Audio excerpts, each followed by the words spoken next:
que habla de los hombres de alto valor, ¿no? Del concepto de hombre de alto valor.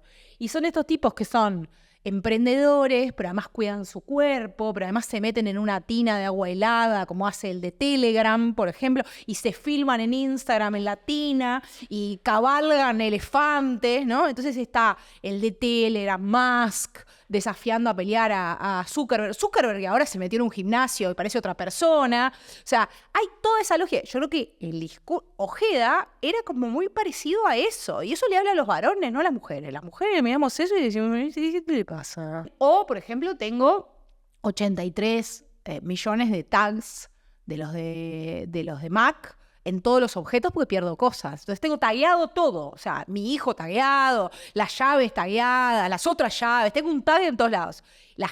Mucha gente no sabe ni que existen esos artefactos. Por acá no se usan tanto. En Estados Unidos son mucho más comunes.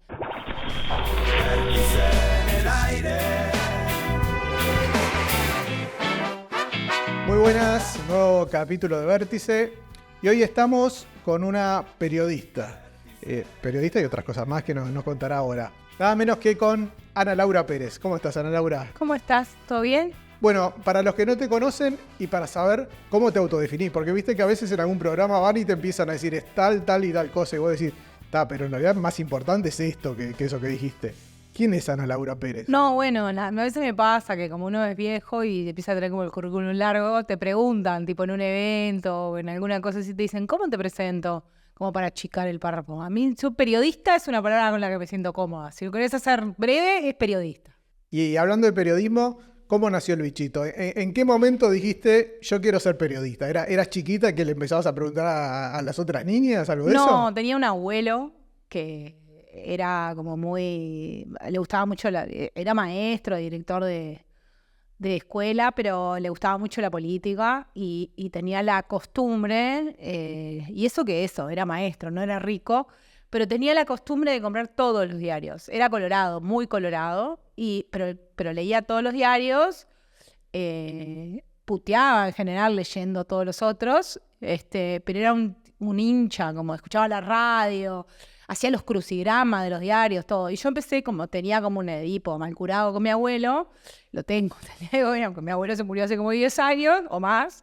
Y nada, yo me sentaba al lado, en particular en verano, mis padres se conocieron en Parque del Plata porque sus dos familias tenían casa y eran a la vuelta. Y yo veraneaba en la de mi familia paterna, digamos, y mi abuelo era materno.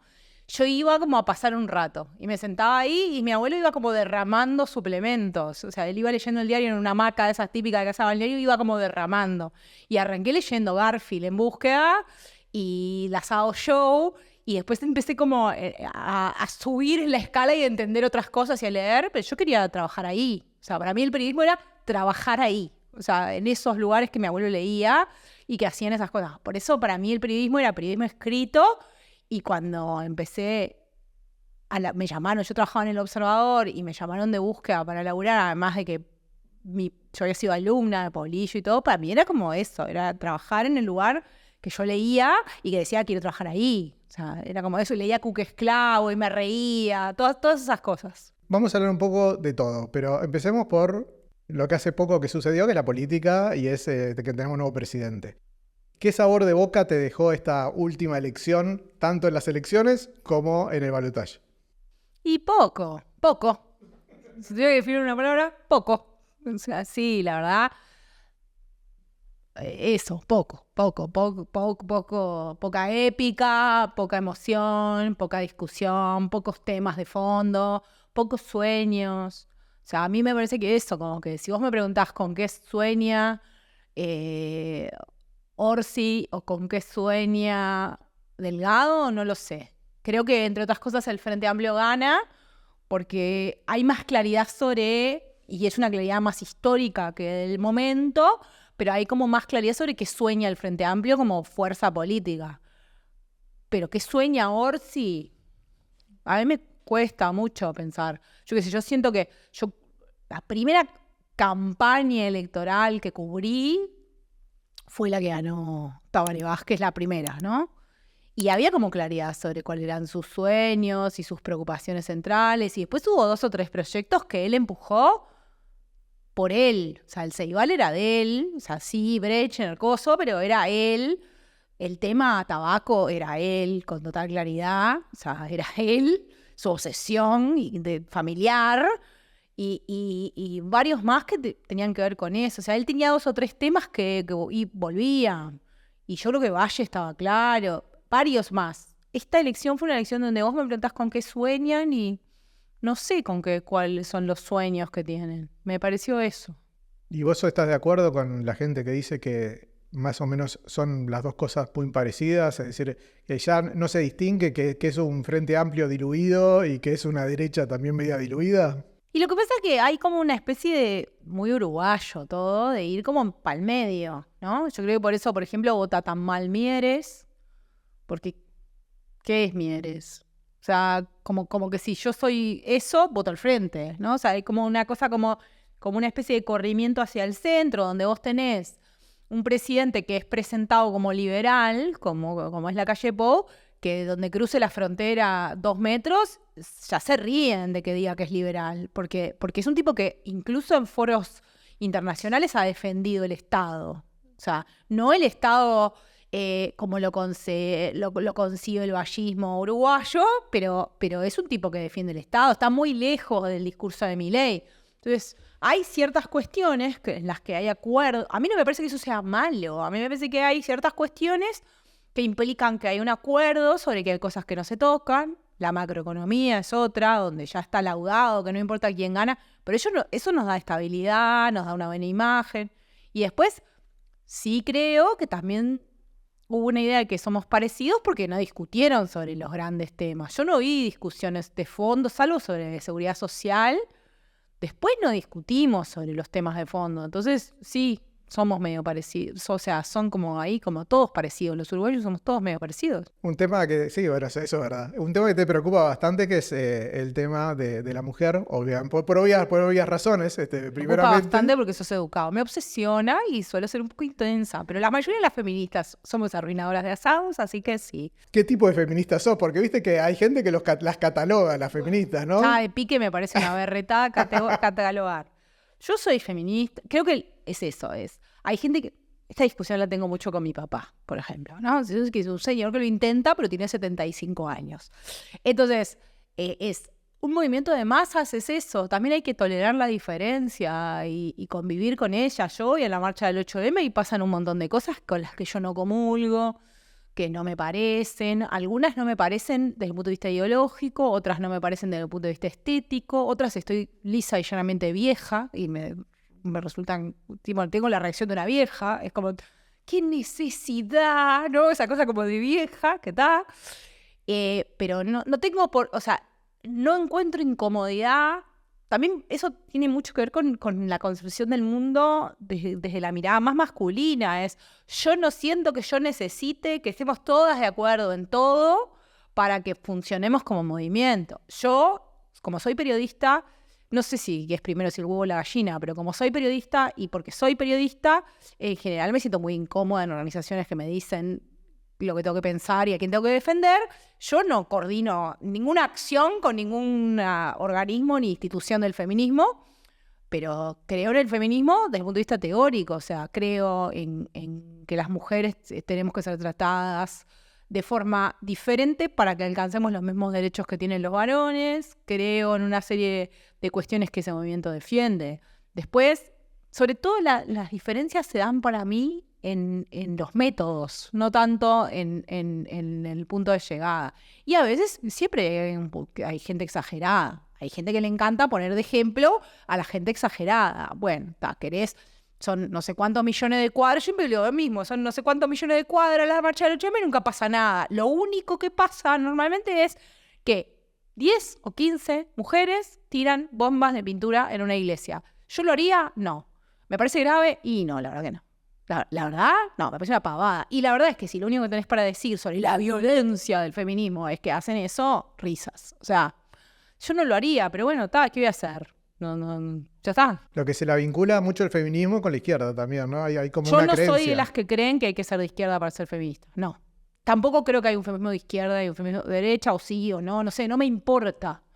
Pero todo eso, O sea, hay una cuestión que se está dando ahora, digo, de esto puedo hablar una semana, no se te queda amordazar, pero hay toda una cosa que se está dando ahora, que es una discusión en la interna del feminismo, ¿no? Que se está dando en varios niveles, es si algo que las feministas combatimos es, o sea, yo por lo que estoy pidiendo es por dejar de regular el mundo de una determinada manera y de dejarnos hacer cosas de una determinada forma porque nacimos con una identificación y un sexo biológico determinado, que se supone que yo puedo hacer algunas cosas o debo hacer algunas cosas y los varones son.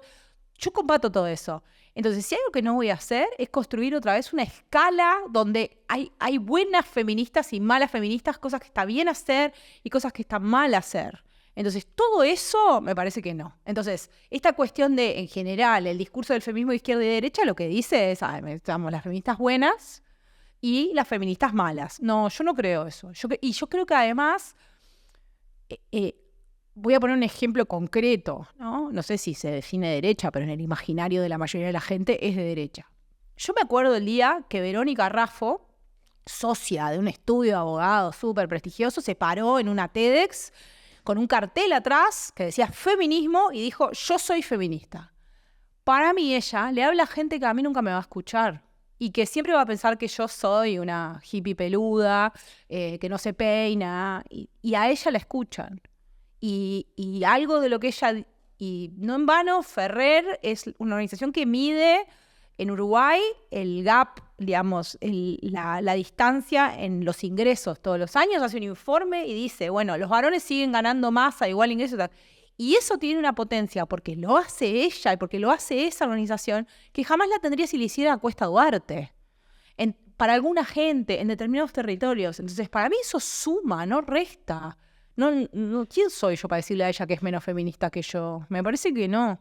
Lo otro que se dio en el Parlamento, nuevamente, hay como una tendencia, supuestamente, a que, bueno, a que la mujer iguale un poco al hombre, pero ahora vemos el Senado, vemos la Diputación, y otra vez se vuelve a dar que no solamente hay muchos hombres, muchos más hombres que mujeres, sino que hay mujeres que renuncian a favor de un hombre. Extrañamente, solo le pasa a las mujeres que, habiendo salido senadoras y diputadas, sienten un impulso irrefrenable por asumir la diputación y nunca el Senado. O sea, es como una cosa extraña. Para mí está en el ADN de las señoras, se ve que no quieren ser senadoras, quieren ser diputadas. Es como tan gracioso. Sí, claro, es echa la ley, echa la trampa. No se puso en la ley de cuota que los suplentes tenían que ser del mismo género y entonces encontramos el truco de que ponemos un suplente varón y entonces hacemos todo el enroque para que asuma determinada gente. Sí, y hay casos, en todas las legislaturas, hay casos donde se da eso y genera en los partidos tradicionales, no en el Frente Amplio, porque el Frente Amplio definió la paridad de sus listas.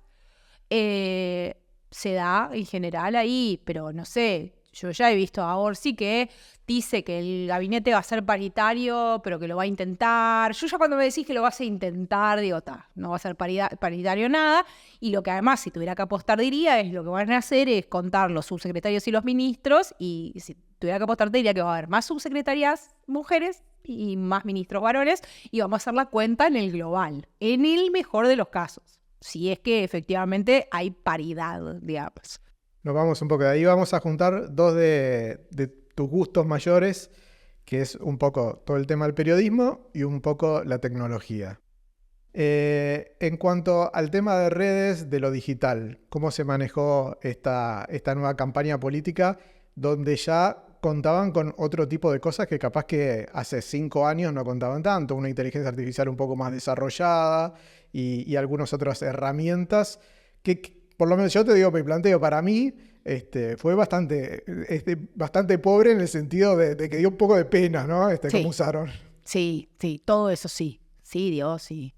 Que le llamemos inteligencia artificial al aviso que hizo Sartori de los caudillos hablando, me deprimió horrible. O sea, mi hijo que tiene 12 anima fotos usando ahí 10 veces mejor que ese aviso. O sea, digamos, lo presentamos a la opinión pública como inteligencia artificial, los periodistas, los medios. Me parece que no, eso es, o sea, sí, pero no. O sea, seguramente, yo a veces digo cosas que después hablo de más y todo, pero a mí, yo lo que siento es que a nivel de imagen todavía En general, pero en particular en Uruguay, en la campaña electoral se vio eso, y es el uso de IA en imagen es como el animal print en la ropa. Hay algo ahí que sí, pero no. O sea, es como Susana Jiménez toda vestida de animal print. Hay algo que hace ruido, hay algo que es como medio terrajita en el uso que sea. Entonces yo los experimentos que vi, en general, sobre todo en tratamiento de imagen, me parecieron eso, ¿no? Nos falta un montón ahí. Y después, yo qué sé, el chat que hizo La Vertiente para hablar con la calle, no está mal, pero no sé cuánto impacto tuvo, la verdad que creo que poca cosa de uso de tecnología. Y después las cosas que nos llegan tarde, ¿no? Como poner, yo qué sé, bots a falsear números, eso es como tipo de hace una década en otros países y en otras campañas. Mucho pakistaní que vino a votar esta elección. Y es viejazo ya. O sea, ya cuando ves que la gente normal, que fue lo que pasó durante la transmisión, la gente común y corriente se da cuenta, sin desmerecer, pero eso ya implica que es una tecnología que ya tiene un tiempo, porque no tiene ninguna sofisticación. O sea, me parece eso, que todavía falta un montón. No vi nada. Ojalá no pase, porque cuanto más complejo, más difícil de detectar y más peligroso. Pero no vi nada que me pareciera como, nada, como wow. No. Y el tema de la nueva tecnología junto con los nuevos políticos que ahora quieren usar solamente las redes y ya no van a las casas. Exacto. El aviso del gimnasio. Yo no tengo un problema con el aviso del gimnasio per se. Yo lo que digo es, siempre como que cuando vos usás ese tipo de técnicas, la idea es, o sea, los casos exitosos que vos ves en otras partes del mundo implican el uso de una red social y sus lógicas, de sus maneras de comunicar o sus formas de pasar un mensaje al servicio de un mensaje potente. Si vos lo que vas a hacer es un video de un gimnasio, entonces capaz que puedes hablar de ciertas políticas que tienen que ver con eso. No sé, él hizo después uno que no tuvo ni la quinta parte del éxito, pero donde boxeaba. Y ahí hablaba, por ejemplo, de políticas que tenían que ver con varios temas y lo aprovechaba para pasar mensajes. El del gimnasio, si vos vas a usar las lógicas del gimnasio para hablar de que sos de Capricornio, ¿y qué es lo que le estás diciendo a los votantes? Yo tengo que buscar un ejemplo nuevo porque la verdad soy insoportable con el mismo ejemplo, pero Alexandria Ocasio-Cortez, que para mí es una tipa que sí usa muy bien las redes sociales, entre otras cosas porque las usa ella. O sea, porque lo que acá se vio también fue gente que vino de otro lado, que no sabe nada de la política de Uruguay, a decirle a un candidato que usara las redes de una manera, y el candidato tampoco era, o al menos no parece, o por lo menos no opinó, gran usuario de esas redes como para tener él introyectadas las lógicas de comunicación de esa red. La diferencia con AOC, digamos, era esa, ella las usaba. O sea, es una tipa que vos seguís su carrera desde el inicio y ella estaba en redes antes de dedicarse a la política. De hecho, se termina dedicando a la política porque medio la ven pasar por ahí. Y la tipa, en el sumum absoluto, la elección esta no, la anterior, del Among Us, el jueguito, inventó jugar, me acuerdo con Ilan, me acuerdo la apellido, otra diputada que es musulmana, legisladora norteamericana, también de su edad, jugaban al Among Us y habíamos millones mirando y las tipas hablaban de política mientras jugaban al Among Us. Hacían chistes de Among Us, pero después hablaban de la ley no sé cuánto, de lo que había hecho Trump, de esto que lo otro, de fíjate. Entonces, ¿qué hacían? Usaban el código para conectar con una audiencia, pero después hablaban de política, hablaban de sus sueños, hablaban de transformaciones reales, no sí que eran de Capricornio. O sea, porque no. Entonces, si vos haces un video de un gimnasio como una manera de que yo te mire, pero sentado en el gimnasio me estás hablando de algo que tiene que ver con tus ideas, es una cosa.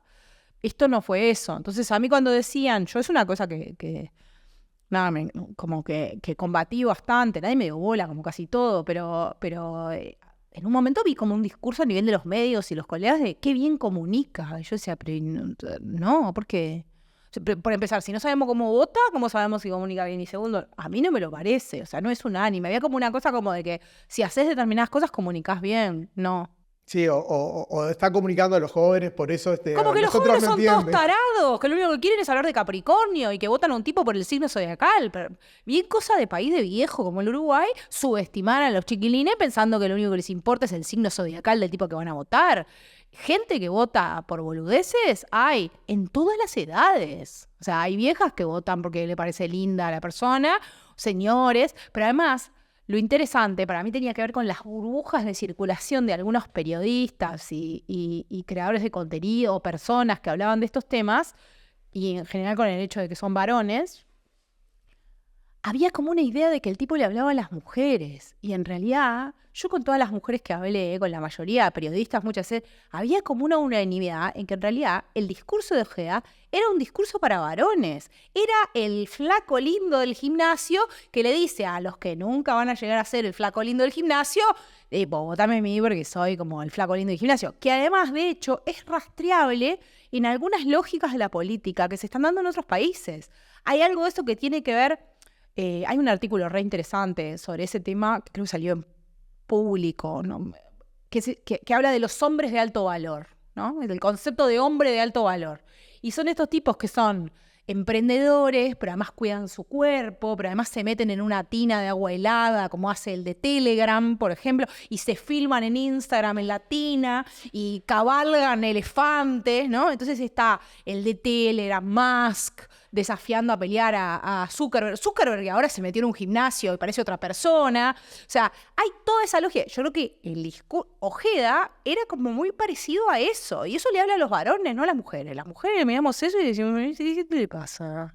O sea, no, como que no. Es como una cosa como eso, el concepto del hombre de alto valor, que de hecho se está dando mucho en eso, en los grandes emprendedores, que tienen esa cosa como de, hago plata, construyo un negocio que funciona, soy bien masculino y además cuido mi cuerpo y puedo con la fuerza, con todo. Esa cosa como que vuelve como al origen, ¿no? En algún punto. Es como un mecanismo de respuesta también a planteos del feminismo, probablemente, ¿no? Sí, habla de eso. Recién hablabas de la burbuja Sí. y tal, yo pienso en que las redes hoy por hoy son las grandes burbujas y que cada vez la comunicación está como más acotado a determinado lugar, a determinadas personas, y que además vos seguís a determinada gente que dice lo mismo que vos opinás, entonces siempre te terminás quedando en ese mismo lugar. ¿Cómo hacen los comunicadores para sacar a la gente de ahí? Bueno, a veces lo que pasa es que la gente no quiere que la saques de ahí y se enojan cuando las querés sacar de ahí. Yo creo que ese es uno de los problemas más grandes, porque cómo sacarla, pero pasa, por ejemplo, bueno, le pasó al New York Times, le pasa a todos los medios en Uruguay. El caso de La Diaria, por ejemplo, yo lo he conversado con ellos porque como tienen un modelo muy centrado en suscripciones, les pasa bastante también. Esa cosa como que los propios suscriptores te escriben y te dicen, tipo, a fulano no le des más columnas porque me desuscribo o porque su manera de pensar es horrible. A New York Times le pasó que terminaron echando al editor de opinión por poner un columnista que escribió una columna que no les gustaba. Empieza a pasar como eso, como que la gente además se enoja porque lo que quiere es leer y consumir solamente la gente. Entonces, eso es muy complicado para un medio. Bueno, el otro día, no sé si a esta altura, Voces publicó o va a publicar, porque yo la leí antes de que saliera, pero creo que ya salió una entrevista a Martín Aguirre, el director del País, ¿no? Y dice, o sea, yo trabajo con Martín y no puedo estar más en las antípodas que la mayoría de sus pensamientos, pero es un tipo con el que hablo mucho y discuto mucho porque no piensa nada que ver conmigo y a mí me parece un buen ejercicio. Él en una parte es muy gracioso porque además dice una cosa que pasa, yo lo he visto pasar, que la gente le reclama que el país no hizo todo lo que podía hacer para que ganara la coalición, entre otras cosas porque yo trabajo ahí, ¿no? O sea, yo lo veo mucho y lo arroban a él y a mí y le piden que me eche porque yo pienso diferente. O sea, como también es eso, es la gente no quiere que vos la saques de la burbuja. Y él dice además en esa misma entrevista, yo hay un montón de gente de izquierda que la invito a escribir columnas en El País y no quieren porque dicen que sus pares los van a rezongar, a putear porque van a escribir acá. Entonces hay como una también tendencia, como que la gente no quiere que la saques. Entonces tenés como un doble trabajo porque ¿Cómo sacarla? Bueno, pero capaz que lo más difícil no es cómo sacarla, es que no quieren, se enojan, te insultan cuando los querés sacar de la burbuja. La gente no quiere que le digas que los malos no son todos tan malos y que los buenos no son todos tan buenos, ¿no? Pasa eso muchas veces. Hablaste de la suscripción de los diarios. Ha cambiado mucho el negocio de los diarios. Ya hoy cada vez se imprimen menos diarios y cada vez se apunta más a lo digital y a la suscripción. Eso también trae otras cosas, que es que los diarios también quieren que les des clic a las cosas, títulos más llamativos. ¿Eso cómo afecta a la noticia en sí? ¿Es solamente el título? Porque al final termina siendo, las noticias más vistas tal vez termina siendo, no sé, Moria Kazan en Buenos Aires yendo, no sé, a determinado lugar. Sí, la gente piensa eso, no tanto. Sí, es verdad que yo qué sé, tipo, cada uno de los episodios de Ignacio Álvarez de los últimos tiempos han sido de las notas más leídas del país en ese día. Eso es cierto. Pero también es cierto que hay notas muy leídas que están entre las más leídas que tienen que ver con lo que comemos, por ejemplo, que es una cosa en la que los medios no le dábamos bolilla. Funcionan mucho las notas sobre lo que comemos, sobre qué cosas hacen bien, sobre las semillas y todas esas cosas que no me parecen tan graves. Y yo creo que, no sé, yo ahí tengo una posición, ¿no? O sea, a mí no me parece que sea... Es como que decimos, ¡ay, qué horrible! La gente solo quiere leer pavadas, como si nosotros no fuéramos la misma gente. Las de Nacho las leemos todos. Entonces, ¿por qué Doña Rosa tiene que ser más culta que vos y vos también la estás leyendo? El punto es que lean lo otro también. Y bueno, yo ahí creo que también tenemos un desafío los periodistas, porque a veces es muy fácil decir que la gente es toda tarada y de repente no estamos haciendo bien las cosas nosotros, no estamos logrando que la gente entienda qué cosas son importantes para su vida. Yo qué sé, cuando vos mirás las cosas que lee la gente, no es tan trágico. Cuando mirás las 20 notas más leídas de un año en el diario, a mí no me parece que sea tan trágico. Hay cosas que tienen que ver con el bolsillo, por ejemplo, que me parece muy humano. Gente que, o sea, mucho tráfico en notas que tienen que ver con, por ejemplo, ¿cuál fue la nota más leída durante todo el proceso de instalación de UPM2? Y la nota sobre los puestos laborales. Y sí, todos queremos laburar y buscamos un mejor laburo. Entonces, no me parece tan terrible. Yo qué sé, es como... Y además tenemos como un discurso de que antes no era así. Yo a mis alumnos cuando doy clase los mando a mirar archivos, a mirar que los diarios publicaban fotos de fiambres, pero a un nivel que ahora no, pero te prenden fuego el diario si publicas eso. Y en tapa, que eran que hablaban de muertos, de asesinatos, de cosas horribles. Y que el que seguía a los avatares de la política era una élite. Yo creo que incluso ahora era más chico que ahora. Entonces, no sé, yo no lo vivo con ese nivel de tragedia. Sí, es verdad que existe el clickbaiting y la terrajada y que a veces los medios caemos en cosas que no da poner en un título.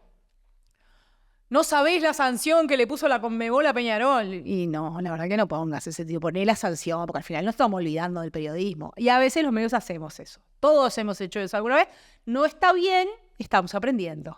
Y el tema de las suscripciones, porque los uruguayos, si algo tenemos, es que no nos gusta pagar demasiadas cosas. A ninguno. Buscamos a ver si podemos saltear la forma y bichar. Sobre todo pensando ahora que la inteligencia artificial, muchas veces vos le podés preguntar cosas y capaz que te busca justamente los mismos medios que vos tenés que pagar y vos obtenés esa información sin tener que pagar nada. Bueno, hay todo un tema ahí de cómo el otro día... un grupo de medios, creo que fue en Australia, empezó el primer juicio contra una herramienta de inteligencia artificial. Bueno, el New York Times le prohibió a OpenAI que se metiera. Es verdad que eso pasa y que los medios estamos viendo cómo corno nos defendemos de eso. Igual, sí, es verdad que a los uruguayos no nos gusta pagar, pero te diría que cuando vos mirás números y hablas con colegas de otros países, te diría que, salvo, como siempre, como en casi todos los países nórdicos, que tienen una tasa de suscripción, en particular Noruega, que es una ordinariez la cantidad de gente que paga una suscripción, también porque llevan muchos años en el modelo y porque son nórdicos, yo qué sé, le dejan el lugar más cerca del teatro para estacionar el que llega tarde, no sé, están como en otro estatuto de evolución. Pero el resto no nos gusta pagar a ninguno. Yo creo que ahí es... a ver, la gente a veces cree, nosotros nos reímos en el diario a veces de eso, a veces la gente cree que en los diarios no sabemos determinados mecanismos de perforación de nuestro propio paywall. Nosotros también tenemos ingenieros que entran a Reddit y también somos unos nerdos horribles que miramos en Reddit. Y a veces algunas perforaciones las tenemos muy claras. No las arreglamos porque la verdad que el laburo y la plata que da arreglarlo versus la cantidad de gente que está dispuesta a hacer 14 veces escape, captura, 3 veces el botón de la flecha y no sé qué, para poder leer un artículo, son 4. Entonces, ¿sabes qué? Sé feliz. Porque además un tipo que está dispuesto a todo eso... ¿Qué haces? ¿Le apuntás con un arma para que pague? Porque claramente hay un tema ahí como de otro tipo de cuestión que tiene que ver con los motivos por los cuales no quiere pagar. Después, yo creo que la gente viene haciendo un proceso. O sea, para nosotros cuando empezamos, hasta la consultora que contratamos para hacer los estudios de mercado no estaba muy convencida. Nos mirábamos diciendo, pero la gente no va a querer pagar. Y la gente empezó a pagar. Ahora también te exige más cuando paga. Y eso fue un desafío. Por ejemplo, que te echa a vos. Por ejemplo, sí, claro, exige eso. Exige cosas que tienen sentido, calidad, te dice esto así, pegado, copiado. No, o sea, que la mitad de esta nota es un archivo de la nota que salió la semana pasada. No me lo pegues acá, escribíla de nuevo, yo te estoy pagando, ¿no? O sea, sí, te exige, tiene otros estándares de exigencia, pero yo no sé si, de nuevo, no todo el mundo está dispuesto a pagar y todavía sigue siendo una batalla, ahora que está tan de moda, una batalla cultural, convencer a alguna gente, porque te dice, la información debería ser gratis y la comida no, señora. Usted va al súper y se lleva los tomates sin pagar. O sea, a mí es como, pero culturalmente seguimos pensando que la información debería ser gratis y los tomates no. O sea, es una batalla que venimos dando. Ahora, nosotros hemos hecho como periódicamente estudios de mercado y focus group y te diré que ha ido cambiando la sensibilidad de la gente. Al principio era como una cosa medio ahí, ahora hay mucha gente que ni se plantea, le parece bien. Es más, la discusión pasa por otro lado, es ¿qué me das a cambio? O el tuyo no me gusta, voy a pagar otro, pero no tanto el tema pagar. Ayudó mucho el tema de plataformas también, ¿no? O sea, Netflix, todas esas ayudaron un montón, porque empezaron a pagar. Bueno, hablando de que cada vez la gente exige más cosas, también la inteligencia artificial acarrea un problema, por ejemplo, en cuanto al periodismo, ¿no? Hoy por hoy la inteligencia artificial es capaz también de hacer resúmenes de información, mismo EFE y todos esos, muchas tienen hasta inteligencia artificial haciendo en lugar de personas como era antes.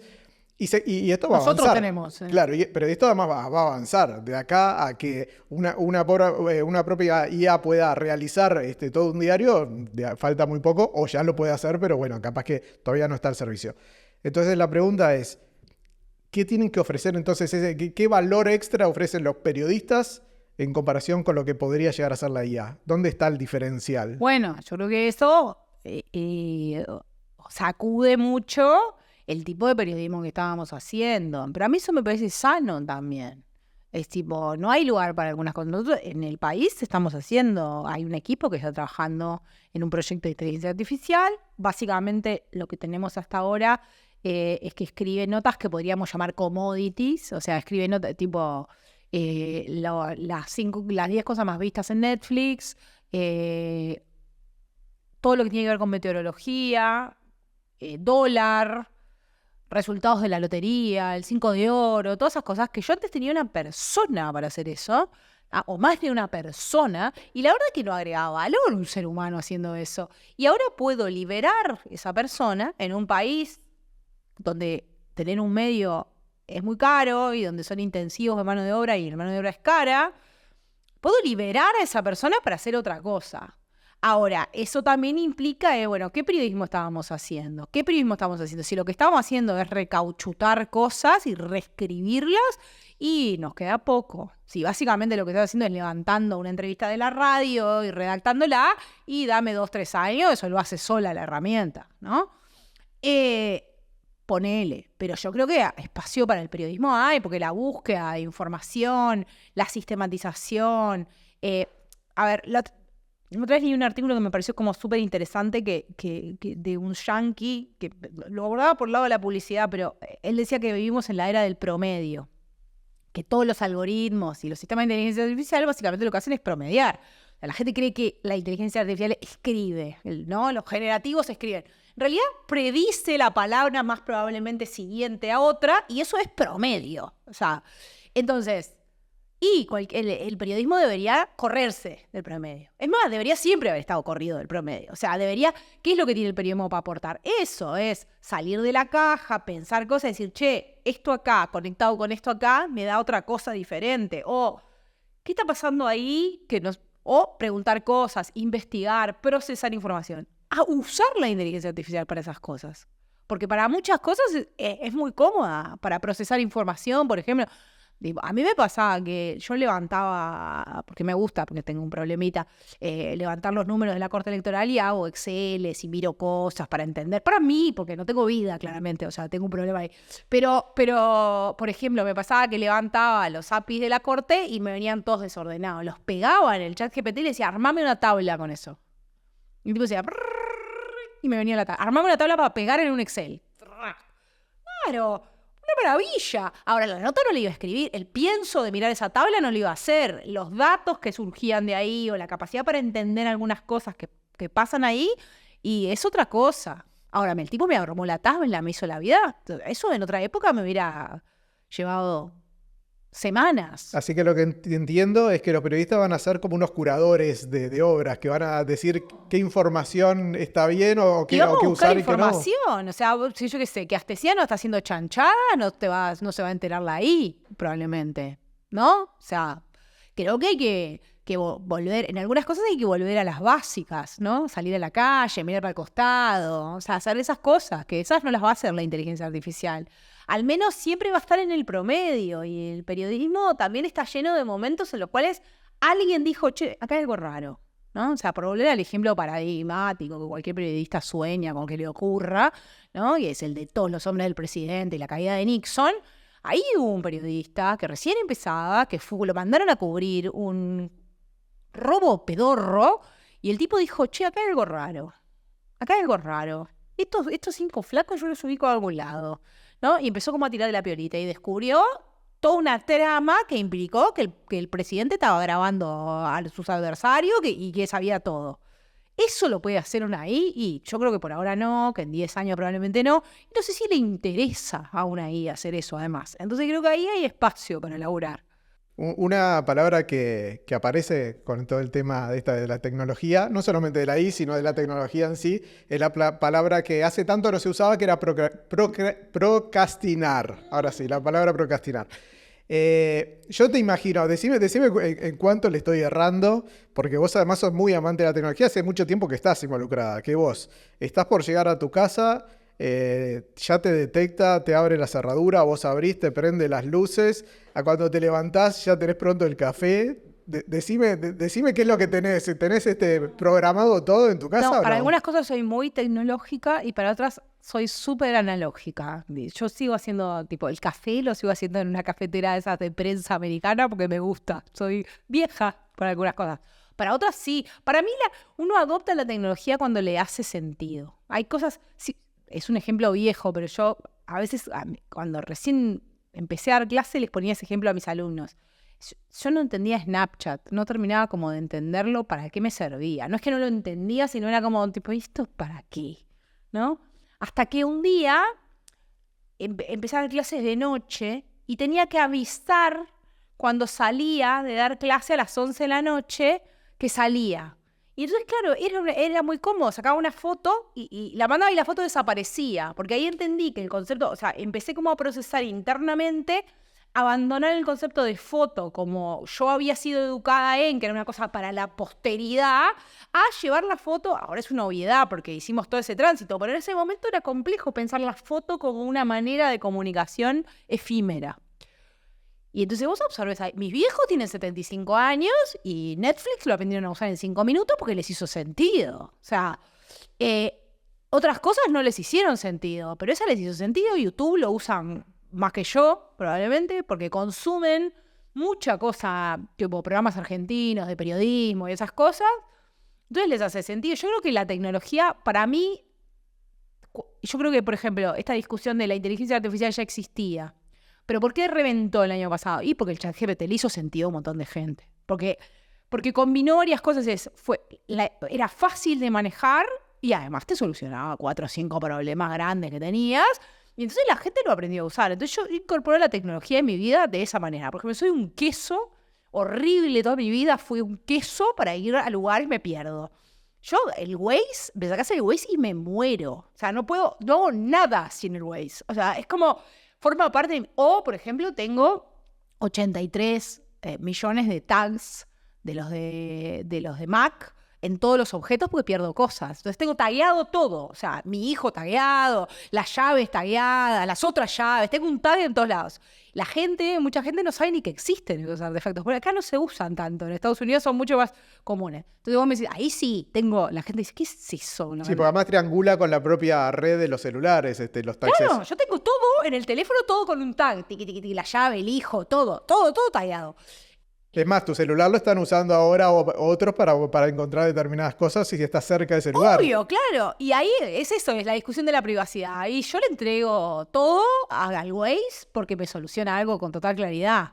Otras cosas, como que, por ejemplo, mi hijo tiene 12 y esa conversación es, bueno, poner la balanza, ¿no? ¿Estás dando esto a cambio de qué? Y hay veces que no lo estás dando a cambio de una cosa que valga la pena.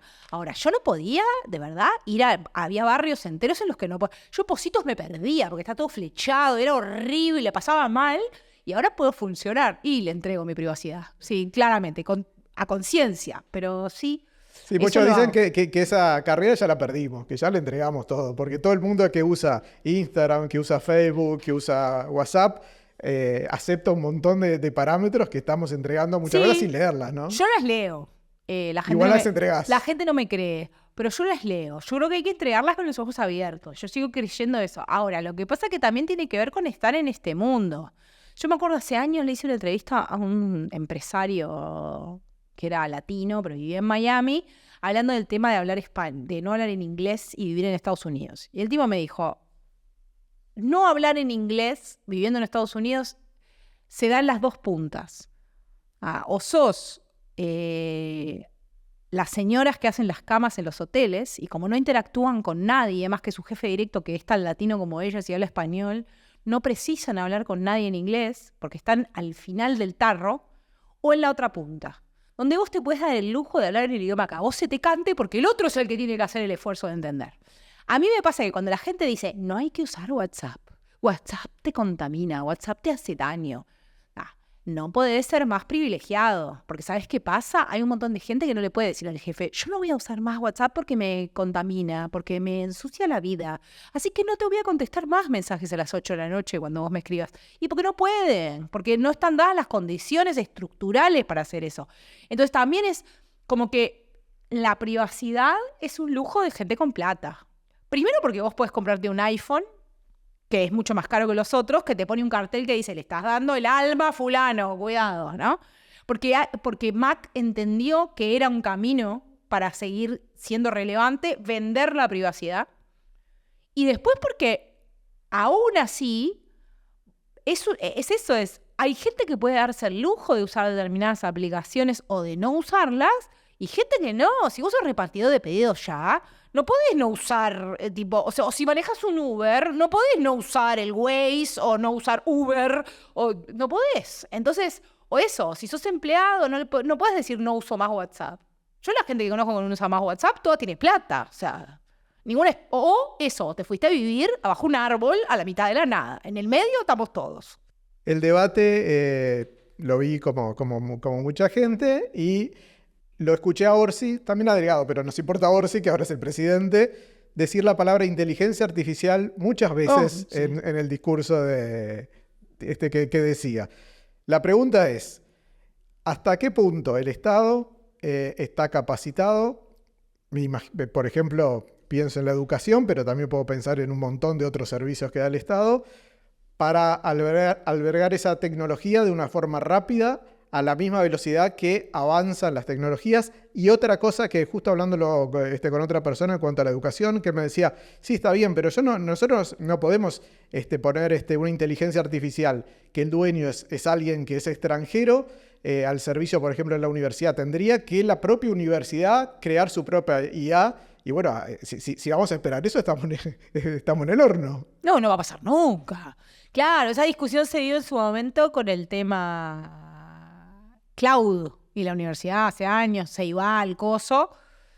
Y sí, no hay manera. O sea, vos no vas a tener nunca la plata ni la capacidad en un país como Uruguay para generar un modelo como el ChatGPT o cualquiera de sus primos como el de Google o el de Microsoft. No, olvídalo. O sea, no va a pasar nunca.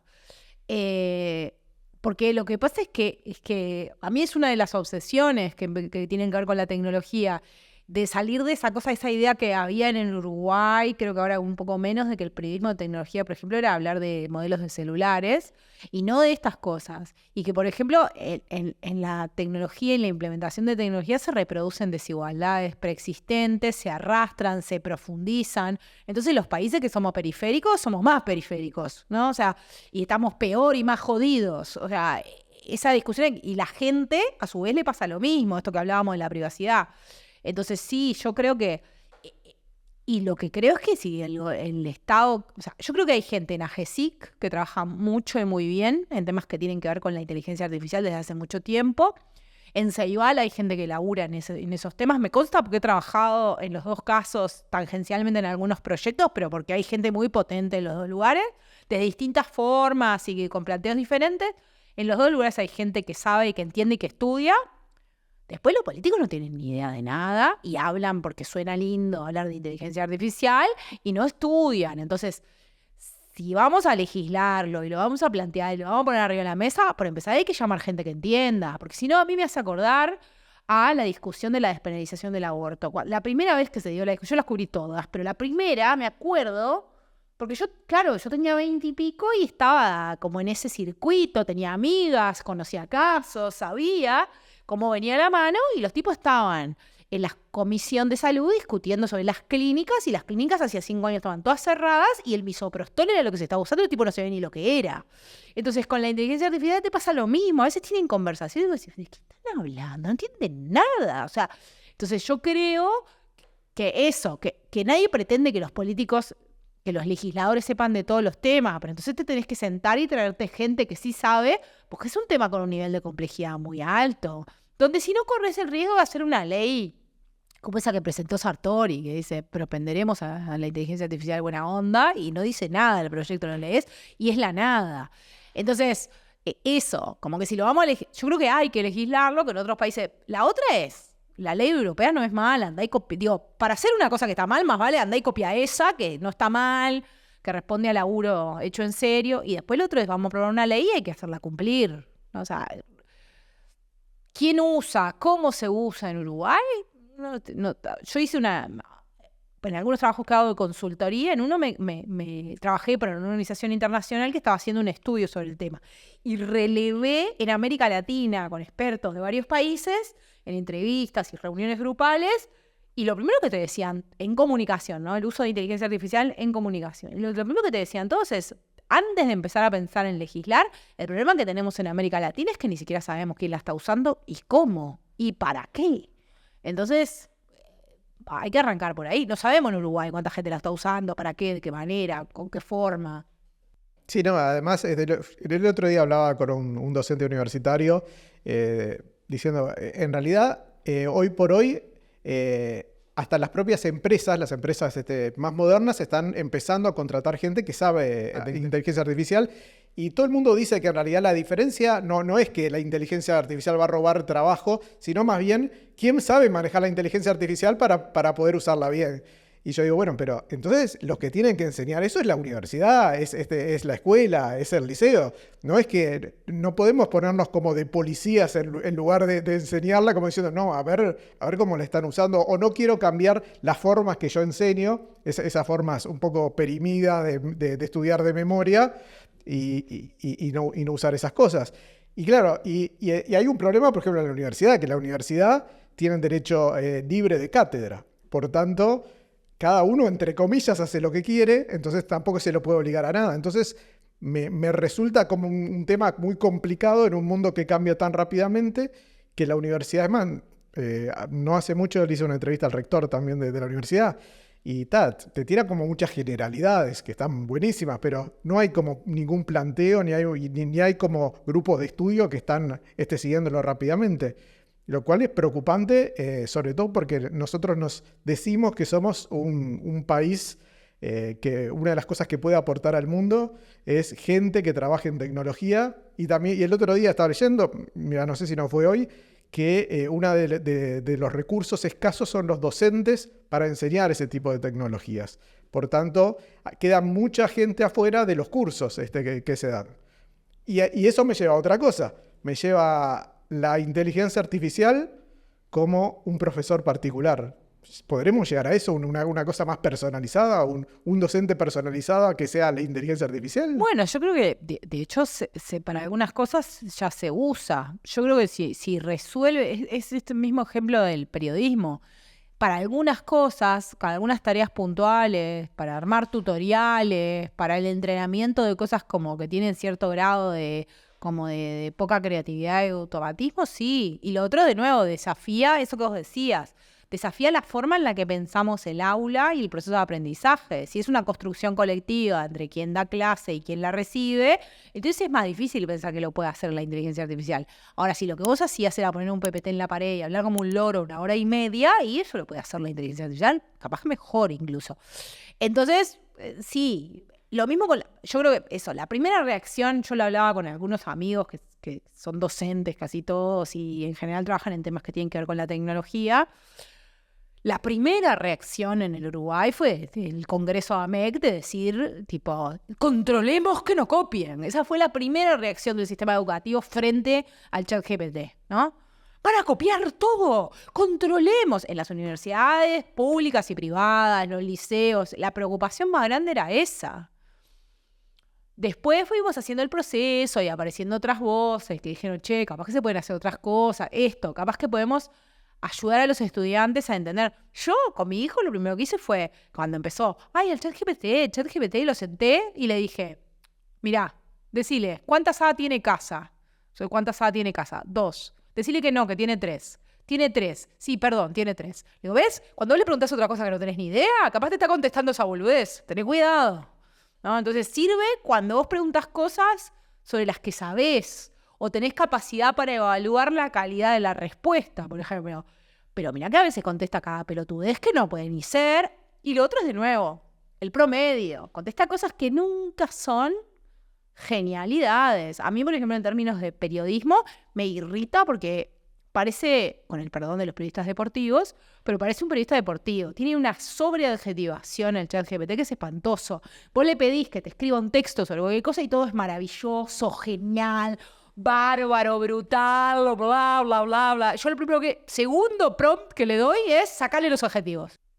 O sea, porque ya ahora le digo, hola, escribir un texto sacándole los adjetivos, porque yo ya sé que viene todo adjetivado. Bueno, ahí tenés un tema, es cómo poder hacer buenos prompts, ¿no? Porque vos podés decirle que te saque los adjetivos, que te hable como determinada persona de determinada clase, o determinada educación, o determinada cantidad de años. Claro, pero vos tenés que tener, por eso me parece interesante, la capacidad para evaluar la calidad de la respuesta que te da. Si vos no tenés ni idea cómo escribían en el siglo XII y le decís, escribime como en el siglo XII, el tipo te devuelve la cosa y dices, qué bueno que está. Y no tenés ni idea si eso está bueno o no. Yo ya ponía a la materia que daba, por ejemplo, ya me pasaba en facultad, ya me pasaba que yo los dejaba tener todo el material, conectarse a internet, todo. Me preguntaron 83 veces durante el semestre, pero ¿en serio, profe, me voy a poder conectar a internet y voy a poder traer todo? Pero todo, profe, todo, sí, todo. Todo, sí, todo. Todo, o sea, todo el año era así, todo el semestre. Y claro, yo lo que hago es los hago articular. Eso te da más laburo. La verdad es que las pruebas me sirven una vez, lo puedo hacer porque doy una materia sola, un semestre solo, porque es como... Igual hice experimentos para ver qué pasaba con el ChatGPT y la verdad que la calidad de las respuestas era una porquería. Y fui y se los mostré. Y lo otro que hice fue poner las respuestas de ellos en el ChatGPT y preguntarle cuánta nota les pondría. Y les mostré, miren que si ustedes hacen eso, yo también puedo hacer lo mismo. Y les mostraba. O sea, empecé como a problematizar el tema. De nuevo, para mí, tenés que usarlas las cosas antes de como tenerles como... Igual el famoso concepto de pánico moral en la adopción de tecnología siempre funciona. Prende, en un país como el Uruguay, además que tiene cabeza de viejo, prende esa cosa como de esto es horrible, esto es horrible. Y después pasamos de esto es horrible, esto es fantástico y maravilloso. Ni una cosa ni la otra. Tratemos de ver para qué es útil, para qué no. También pasa esto con inteligencia artificial, ha pasado con otras tecnologías. No porque la inteligencia artificial pueda hacerlo, significa que hay que usar inteligencia artificial. Hay cosas en las que tecnológicamente se puede, pero no es recomendable. Podés fabricar una bomba atómica, la vas a hacer, y capaz que nos dimos cuenta que mejor no. Después de Hiroshima y Nagasaki, mejor no. Y esto es lo mismo, hay cosas para las que la inteligencia artificial técnicamente la podrías usar, pero mejor no. Hay cosas que mejor que sean artesanales, mejor que estén... Entonces, eso pasa en la educación también. Hay cosas que capaz que mejor no, porque el resultado no está bueno. Gracias, Ana Laura. Por favor. Nos vemos en el próximo capítulo. Pausas en el camino marcan el compás. En el silencio que retumba, nuestra esencia sonará, resonando la ciudad.